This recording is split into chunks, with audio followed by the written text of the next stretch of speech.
अभी समझते हैं सिंक्रोनस मशीन के बारे में। तो सिंक्रोनस मशीन जो होता है वो डबली एक्साइटेड मशीन होता है। ये मोटर भी होता है और ये जनरेटर भी होता है, इसको अल्टरनेटर बोलते हैं। जो इसका फील्ड वाइंडिंग होता है वो रोटेटिंग पार्ट होता है जिसको डीसी एक्साइटेशन देते हैं, ये सिंगल फेज़ होता है। और आर्मेचर जो स्टेशनरी होता है उसको 3 फेज़ वाइंडिंग देते हैं, इसके बीच में ये रोटर या फिर फील्ड वाइंडिंग होता है। तो ये भी इसका रोटर का सर्किट डायग्राम है। रोटर में यहाँ पर इसमें डैम्पर भी लगा हुआ है, ये इसको डीसी सप्लाई है और ये क्यू एक्सिस और डी एक्सिस होता है इसमें। ये इसका डी एक्सिस है, ये क्यू एक्सिस है। तो इसमें 3 फेज़ में ये जा रहा है current which is displace bye 120 degree phase difference. Damper winding को ही एमोर्टिजियर सर्किट भी बोलते हैं। जो वेट ऑफ आर्मेचर वाइंडिंग होता है वो ज़्यादा होता है और इसीलिए ये थिक भी होता है, तो इसको स्टेशनरी रखा जाता है, इसलिए स्टेशनरी होता है। स्लिप रिंग की मदद से हम लोग डीसी सप्लाई करते हैं to the field winding. Slip ring अगर 3 फेज़ में यूज़ करेंगे तो अनइकोनॉमिकल हो जाएगा।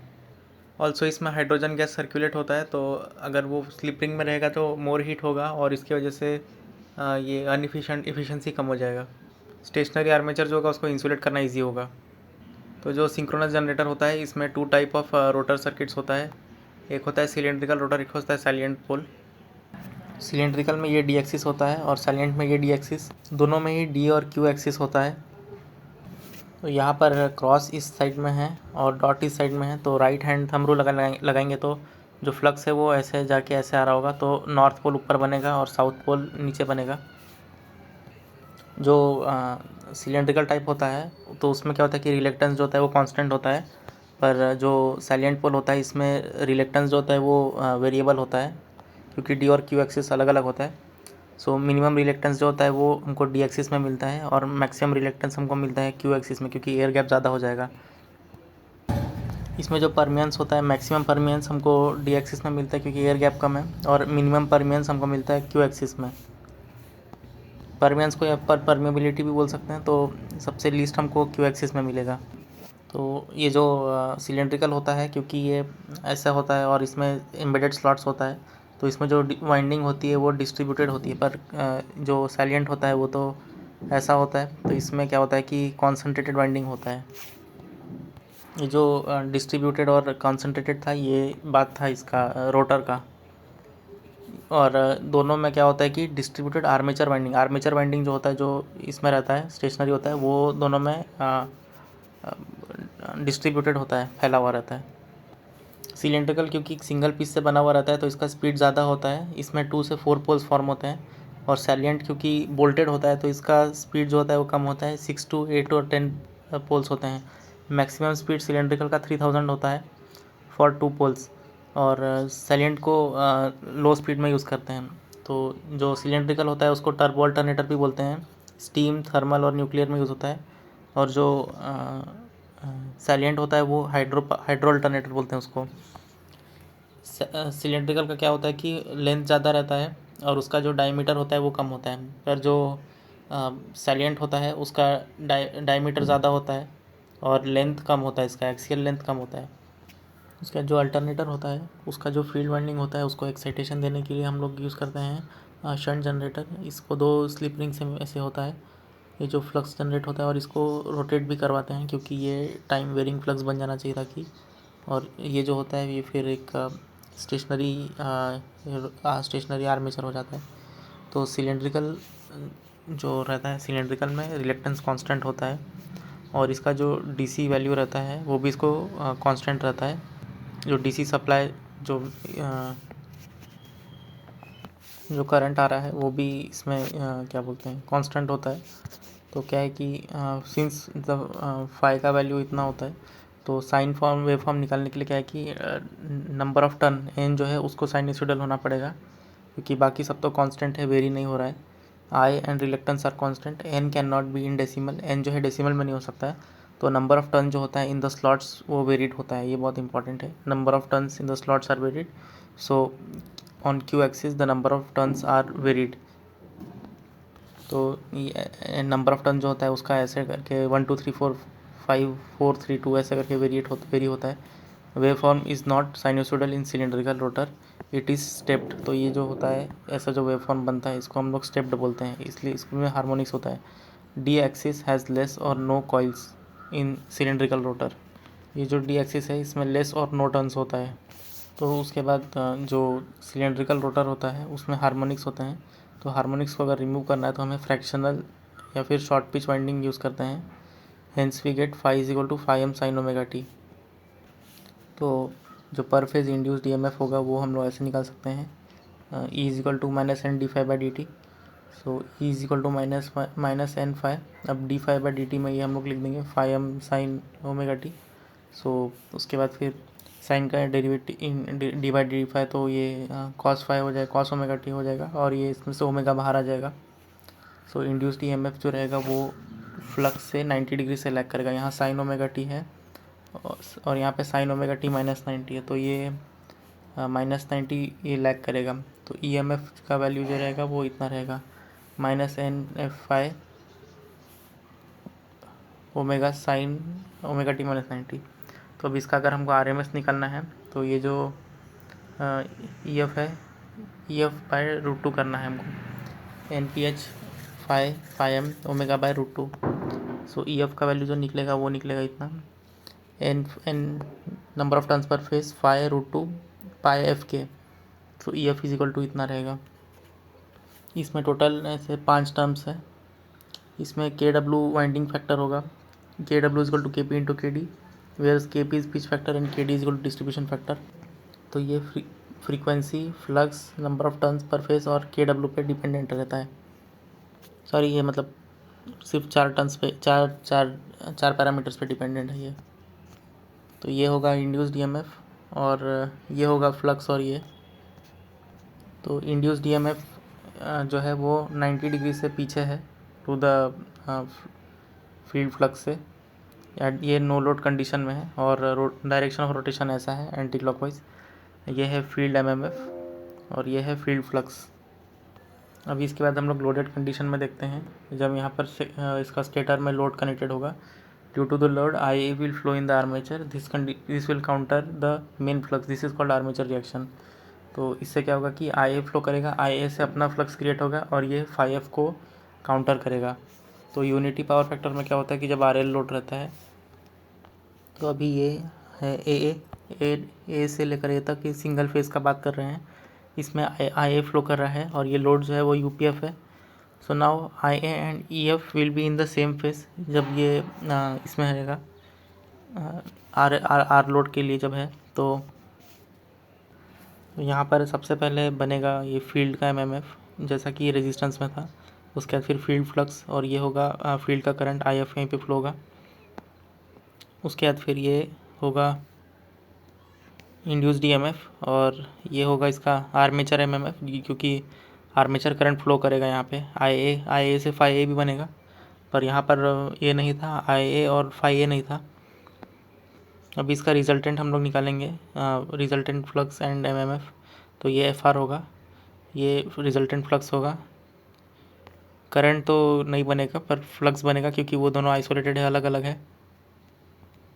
तो इसका जो नेचर बनेगा वो होगा cross magnetising nature, cross magnetising या फिर डिस्टॉर्शन बोलते हैं इसको। तो इसमें क्या होगा कि जो इंड्यूस्ड ईएमएफ और आर्मेचर करंट होगा वो सेम फेज में होगा। यहाँ पर जैसा है इंड्यूस्ड ईएमएफ ये है और ये आर्मेचर करंट है, ये दोनों सेम फेज में होगा। जो रिजल्टेंट फ्लक्स होगा वो डिस्टॉर्शन कॉज करेगा ऑफ द फील्ड फ्लक्स और द फील्ड एमएमएफ। ये जो है डिस्टॉर्शन इसमें थीटा एंगल से होगा, इन दोनों के बीच में ये थीटा एंगल से डिस्टॉर्शन है। ये जो आर्मेचर फ्लक्स होगा वो डिस्टॉर्ट करेगा मेन फ्लक्स को, तो इसीलिए ये जो आर्मेचर रिएक्शन है ये क्रॉस मैग्नेटाइजिंग नेचर का है।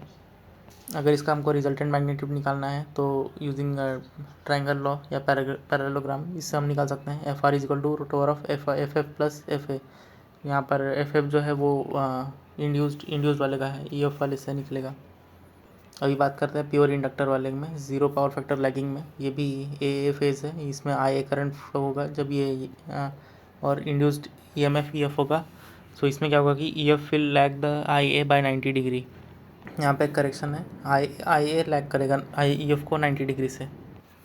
अभी ये करेक्शन था। तो उसके बाद फिर अभी देखते हैं कि ये इसका नेचर क्या होगा। ये डीमैग्नेटाइजिंग नेचर होगा क्योंकि यहाँ पर ये करंट जो है वो ऐसे बन रहा है। ये है इंड्यूस्ड EMF, ये करंट यहाँ आई ए बना और इसकी वजह से ये आर्मेचर फ्लक्स का एमएमएफ इस साइड में बनेगा। तो जो इसका मेन फ्लक्स बनेगा उसका क्या, ये मेन फ्लक्स है तो ये दोनों क्या है कि एकदम आउट ऑफ फेस है, तो दोनों का रिजल्टेंट अगर निकालना है तो वो यहाँ पे बनेगा resultant flux, main flux minus armature flux रहेगा। तो वो एक ही लाइन में है और आउट ऑफ फेस है, तो दोनों का बस माइनस करने से निकल जाएगा। F R is equal to resultant is equal to main flux minus armature flux, जो कि ये था।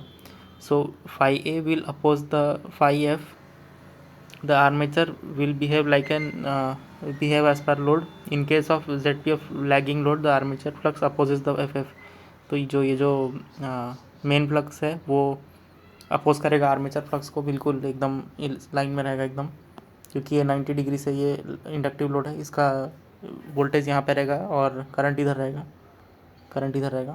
The armature reaction is demagnetising in nature, तो रिजल्टेंट जो एमएमएफ रहेगा वो ये होगा, फील्ड माइनस आर्मेचर। उसके बाद फिर प्योर कैपेसिटर।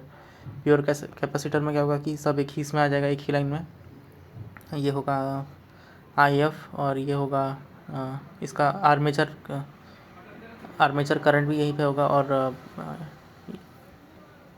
और फील्ड करंट भी इसी लाइन में होगा। उन दोनों से जो रिस्पेक्टिवली ये इंड्यूस हो रहा है, करंट से ये फ्लक्स आता है, फ्लक्स के बाद फिर ये फील्ड आता है एमएमएफ, तो सब लोग एक ही लाइन में आ जाएगा। तो इसका जो रिजल्टेंट होगा वो ऐड अप हो जाएगा, F F plus F A, तो यहाँ पर एफ एफ आ जाएगा। तो इसको जो आर्मेचर रिएक्शन है इसको बोलते हैं magnetising armature reaction. So between अगर 0 टू ZPF लैगिंग है तो ये क्रॉस मैग्नेटाइजिंग प्लस डीमैग्नेटाइजिंग होगा। बिटवीन 0 टू ZPF लीडिंग है तो ये क्रॉस मैग्नेटाइजिंग प्लस मैग्नेटाइजिंग होगा। उसके बाद फिर आर्मेचर रिएक्शन इन मोटर समझते हैं। यूनिटी पावर फैक्टर में क्या होगा कि वो क्रॉस मैग्नेटाइजिंग होगा, जैसे कि जनरेटर में हो रहा था क्रॉस मैग्नेटाइजिंग, यहाँ पे क्रॉस मैग्नेटाइजिंग था। और लैगिंग में क्या होगा कि वो मैग्नेटाइजिंग हो जाएगा, जबकि जनरेटर का लैगिंग लीडिंग में वो मैग्नेटाइजिंग हो रहा था। तो बस जो जनरेटर है उसका वाइस वर्सा हो जा रहा है। अभी सिंक्रोनस मोटर को समझते हैं। सिंक्रोनस मोटर में क्या होता है कि 3 फेज सप्लाई यहाँ से फेड होता है, जो कि 120 डिग्री डिस्प्लेस्ड होता है, ये बैलेंस्ड होता है। 3 phase supply displace bye 120 degree, it produce RMF. तो ये जो फ्लक्स जब करंट देंगे तो इससे क्या होगा कि आरएमएफ प्रोड्यूस होगा। करंट जो हम लोग स्टेटर में देंगे तो उससे क्या होगा कि आरएमएफ प्रोड्यूस होगा, जो 120 डिग्री डिस्प्लेस होगा। This RMF is in synchronous speed, ये एनएस से रोटेट करेगा। सिंक्रोनस मोटर जो होता है वो सेल्फ स्टार्टिंग नहीं होता है। तो ये सेल्फ स्टार्टिंग क्यों नहीं होता है, क्योंकि जो बीच का मैग्नेट होता है, मतलब फील्ड का नॉर्थ और साउथ पोल, तो उसको मैग्नेटिक लॉकिंग के लिए टाइम नहीं मिलता है, क्योंकि वो जो रिवॉल्विंग मैग्नेटिक फील्ड होता है वो बहुत ज़्यादा स्पीड में रहता है, एनएस की स्पीड से रहता है 120 p, तो इसी की वजह से वो लॉकिंग नहीं कर पाता है वो। तो यहाँ पर भी वही लिखा है, during starting the RMF rotate at very fast speed, revolve at very fast speed, the rotor do not rotate with starting, so there will be no magnetic locking और बॉन्डिंग। सो एनएस बहुत high होता है, इसीलिए वो self starting नहीं होता है। तो इसको सेल्फ स्टार्टिंग कैसे करते हैं, इसके लिए क्या कहते हैं कि पोनी मोटर यूज़ करते हैं। It can be small rotating AC induction motor और DC motor, so the relative speed between the stator and magnetic field and rotor is developed, and when magnetic locking between the stator and the magnetic field and rotor occurs, stator magnetic field and rotor occurs, the synchronous motor rotate at ns। और एक approach है कि अगर हम लोग field winding को ही short कर देंगे तो ये temporary as a induction motor रहेगा। During starting synchronous motor will run as induction motor, after the rotation the DC supply is given, and after that the rotor and stator MMF will get locked. ये और एक method है using auxiliary या फिर damper winding. इसमें क्या होता है कि एक्स्ट्रा वाइंडिंग होता है जो कि शॉर्ट सर्किटेड होता है, यहाँ पर जैसे है, और ये तो फील्ड वाइंडिंग है। ये डैम्पर वाइंडिंग रोटर में होता है। During start it run as induction motor, so torque is on the rotor and only during the starting, सिर्फ स्टार्टिंग के टाइम में ही टॉर्क लगेगा। While running there is no torque and induced EMF because there is no NS minus N, क्योंकि synchronous motor है तो वो synchronous as a synchronous motor NS पे ही रोटेट करेगा, उसका रोटेशन स्पीड भी एनएस ही होगा। तो क्योंकि N S minus N R हो जाएगा, ज़ीरो हो जाएगा, तो जो डैम्पर वाइंडिंग है वो इनफेक्टिव हो जाएगा। फिर उसके बाद यहाँ पर भी लिखा है during starting motor run as I M and after that at running at N S it run as N S. तो ये सब जो केसेस ऊपर लिखे हुए हैं, F A ji, F I A जी और आई जी, ये सब तो जनरेटर का है। लेकिन क्या है कि हम लोग को पता है कि I A M is equal to minus I A G, मतलब जो जन मोटर का होगा वो अपोजिट ऑफ जनरेटर का होगा। तो ये जो ऊपर में था इसका ही अपोजिट नीचे में बन जाएगा, I A M, I phi A M और एफ ए एम। ये होगा हमारे पास में 5 AM और ये होगा IAM। तो अभी इसको करेक्ट कर दिया है, आई एम, फाई एम और एफ एम। तो इसका जो रिजल्टेंट बनेगा वो ऐसे बनेगा, ये होगा इसका रिजल्टेंट एम एम एफ। ये है फील्ड का था और ये इसका मोटर का है। तो इसका भी नेचर ऐसा ही रहेगा, ये क्रॉस मैग्नेटाइजिंग नेचर का होगा, सिंक्रोनस मोटर एट यूपीएफ। तो ये जैसे जनरेटर में ऐसे बन रहा था, तो क्योंकि I M equal to minus I G होता है तो मोटर का इस तरफ में होगा। तो एट द लैगिंग लोड ये क्या होगा कि मैग्नेटाइजिंग नेचर का होगा। सिमिलरली लीडिंग के लिए क्या होगा कि लैगिंग में जैसे यहाँ पे बन रहा था जनरेटर का, तो इसका ही ये माइनस हो जाएगा, I M equal to minus I G. तो यहाँ पे सबका मोटर का बनेगा, so it will be of demagnetising nature. अभी समझते हैं equivalent circuit of synchronous motor. तो ये था इसका फील्ड वाइंडिंग, ये था इसका स्टेटर या फिर आर्मेचर। तो क्या होता है कि लीकेज फ्लक्स होता है जो लिंक नहीं करता है स्टेटर से, इसकी वजह से क्या, इसका जो इंडक्टेंस होता है, inductance is equal to L is equal to N five by I. So leakage reactance जो होगा X is equal to omega L. तो लीकेज फ्लक्स से लीकेज रिएक्टेंस बन रहा है, क्योंकि वो ये हो रहा है, जो लिंक नहीं होता है फ्लक्स उसको बोलते हैं लीकेज फ्लक्स, उससे लीकेज रिएक्टेंस हो रहा है। और आर्मेचर रिएक्शन होता है तब जब लोड कनेक्ट करने के बाद इसमें आई होता है, ये क्या करता है कि मेन फ्लक्स जो फाई एफ है उसको काउंटर करता है। तो ये जो एक्सएल और एक्स ए आर रहता है आर्मेचर रिएक्शन का, इसको हम लोग स्टेटर वाइंडिंग में हम लोग डिपिक्ट कर सकते हैं। ये हो गया एक्सएल, ये होगा एक्स ए आर, और ये है आर्मेचर रेजिस्टेंस, ये आर्मेचर साइड में आ गया। सो ये होता है इसका पर phase diagram of the stator winding. जो एक्स ए एल और एक्स ए आर होता है उसको कंबाइनली हम लोग सिंक्रोनस रिएक्टेंस बोलते हैं। उसको एक्सेस से ऐसे डिपिक्ट कर सकते हैं इन series with the R A. और फिर ये जो एक्सेस और आर ए को साथ में डिपिक्ट करना है तो उसको सिंक्रोनस इम्पीडेंस से डिपिक्ट कर सकते हैं। Synchronous impedance Z is equal to R plus J X s, Z is equal to R A plus J X s. ये जो एक्सेस होता है इसको इमेजनरी रेजिस्टेंस बोल सकते हैं, ये इमेजनरी टर्म होता है। तो ये था डायग्राम, इसमें एक्सएल और एक्स आर को सिंक्रोनस इम्पीडेंस साथ में बोल सकते हैं। ये हो गया इसका लीकेज रिएक्टेंस और ये हो गया इसका आर्मेचर रेजिस्टेंस। अभी ये वाला फेजर डायग्राम समझते हैं। तो इसमें क्या है कि ई एफ जो होगा वो इंड्यूस्ड ई एम एफ होगा और वी टी जो होगा वो टर्मिनल वोल्टेज होगा। तो फाई जो था एक्चुअली वो इंटरनल पावर फैक्टर एंगल था, ये बिटवीन ई एफ और आई ए रहता है। ई एफ और आई ए के बीच में ये है फाई, जैसा कि यहाँ पे है ई एफ और आई ए के बीच में ये पूरा फाई है। Internal power factor angle, power factor है तो वो ई एफ और ई और आई के बीच में ही होगा। पावर फैक्टर अगर दिया हुआ है तो वो क्या होगा, ई वोल्टेज और एक करंट के बीच में होगा। देन फाई तो लोड एंगल होता है, ये वी टी और आई ए के बीच में ही रहेगा, मतलब कि जो टर्मिनल वोल्टेज और टर्मिनल करंट है उसके बीच में। और क्या होगा कि we T will be leading, क्योंकि ये एक लैगिंग लोड है। उसके बाद फिर डेल्टा जो होता है ये लोड एंगल होता है, ये लोड का पावर फैक्टर एंगल हम ये फाई था, और डेल्टा जो है वो लोड एंगल होता है। ये किसके किसके बीच में है, ये इंड्यूस्ड ईएमएफ और वीटी के बीच में रहता है ये डेल्टा। तो हम लोग बोल सकते हैं कि phi is equal to delta plus sigma is equal to delta plus phi. अगर ये प्लस है तो ये मतलब लैगिंग के लिए होगा, और लीडिंग के लिए क्या होगा कि डेल्टा माइनस फाई हो जाएगा ये। तो इसको अगर याद रखना है तो सबसे पहले हम लोग को लैगिंग में कैसे होता है कि वो याद करना होगा। पहले करंट है, उसके बाद फिर यहाँ पर वीटी आ जाएगा लोड वाला, और उसके ऊपर फिर इंड्यूस्ड वाला ईएफ आ जाएगा। नाउ इन दोनों के बीच में तो हमको पता है पावर फैक्टर एंगल 5 होता है, और दूसरा जो था इंटरनल पावर फैक्टर एंगल, ये था लोड का पावर फैक्टर। नाउ इंटरनल भी पावर फैक्टर अगर है तो वो करंट और किसी वोल्टेज के बीच में होगा, तो ये हो जाएगा ये internal power factor angle. Then उसके बाद बचा हुआ कि है कि लोड एंगल रहेगा ई एफ और वी टी के बीच में, तो यहाँ पर ही आ जाएगा डेल्टा। तो चालू हमको इंडक्टिव लोड का ही एक पावर फैक्टर एक से डायग्राम बना के करना है, इससे हमको अंडरस्टैंडिंग आ जाएगा। और जैसा कि ये था, ये प्लस था, ये लैगिंग के टाइम पे था, ये माइनस हो जाएगा ये लीडिंग के टाइम पे।